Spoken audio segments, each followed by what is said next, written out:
So, I just watched Knock at the Cabin. In my review,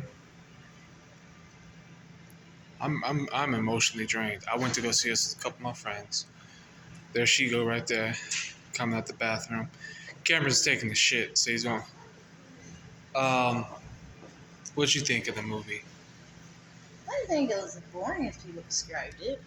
Yeah, I think it was interesting. 1 out of 10. What would you give it?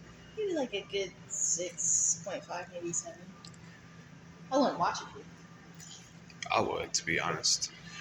I'm giving this movie a. I think I'm gonna give it an 8 out of 10. I think I'm gonna give it 8 out of 10. It might incline to change later, but I'm emotionally drained.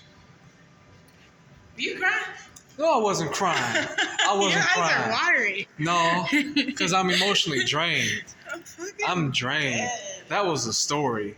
Let me tell you, M. Night Shyamalan has not been having a good few years with his movies. He made Glass, which was, I personally love Glass, even though people trashed it. That movie Old though, Old was dog shit. I'm sorry. Where's your phone? Okay. Old was dog shit. I'm sorry. Old is garbage. If you've never seen Old, don't watch it. But this movie was just wow. Personally, I don't feel like it needed to be rated R due to violence, but I felt like the story is what made it rated R. He is Cambo the Mambo. Wise man. What you think of the movie? I don't even know what to think of it. My thoughts still aren't clear. As a religious person myself, it really did speak to me, like how converting somebody to a religion or telling them what to do. Well, they need to be converted by the right person. Whatever they was trying to preach to them, or it was some nonsense. I thought there were some Christians at first, but then I wouldn't say they were preaching it to them. They were just kind of. that black lady, she kind of. That black lady was just trying to protect the world. All of them were. Because they saw the visions and it was made clear. Spoiler alerts, mildly. I'm not going to spoil anything majorly, none of us will. What we're talking about is what's in it's in the trailers. So if you've seen the trailer, then you know the gist of the story. But personally, I kind of had a hunch at the beginning of the movie when I found out that all of them had their visions and reasons of what they'd done, and that I counted the fact that it was 4 of them. Because going into this movie, I kind of had the idea this is going to be a kind of a biblical type film that takes story or like a. But my thing is like that's just not even a Christian story though. I mean that's been redone so many times before in other stories of religions.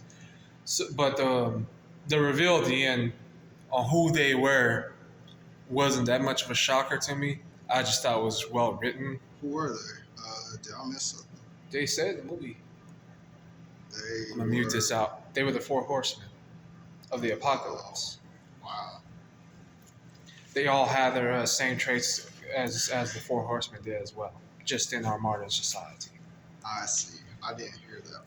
So they weren't really preaching nothing. They were just, it was just religion happening on its own, basically. Not them preaching, just them. True. So this movie was emotionally, I don't know.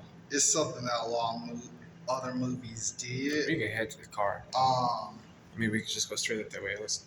I did think it was interesting that Jason Voorhees was Man, indeed, shut the fuck up. This is not Jason Voorhees. he was indeed in this movie, and he comes back as some false prophet. This dude thinks that Dave Bautista in here was an origin story than Jason Voorhees because it takes place in the fucking in the cabin in the woods. Look how he was taking them out. Did you see any lake?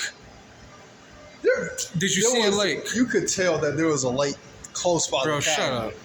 Shut up. Close by the cabin. Shut You up. could That's tell. not Jason. His name was Leonard. You think Jason's gonna be named Leonard? I'm giving this 1 out of 10. What Iana gave it. What did you give this movie? 1 out of 10, Iana. What did you give this movie? She gave it a 7.5. What do you give this 1 out of 10? Let me think on that. Uh, uh, Sorry. I give it an 8. An 8? I gave it an 8 too. All right. Well, it's agreed. Knock at the Cabin. You know, how many movies does it? Oh yeah, this is the next movie you're seeing too. 2 shirtless niggas fighting. Jonathan Majors versus what's this nigga name? Michael B. Jordan. Creed 3. Look how buff he is. I'm trying to get like that. You want to see that, King? I don't think he's watched the first 2. Yeah, I haven't. He hasn't even watched none. He hasn't even watched none of the 3 John Wick films. Would you watch it and watch the fourth one? Yes. I'm like hyped for that. Like I've been waiting for 2 years. Yeah, I hear a lot of good stuff. Knock at the Cabin. 8 out of 10 movie. To be honest, this movie is goated in my opinion. I love this movie, and this movie is the reason why I love M. Night Shyamalan. Like, he has a bunch of hits and misses, and a bunch of misses as well. But this movie is goated. I suggest you all go see it if you want to. Emotionally draining. It is a roller coaster in my opinion. Some people might not like it. A lot of people will. I'm one of the people who loved it. I loved it. Go see it.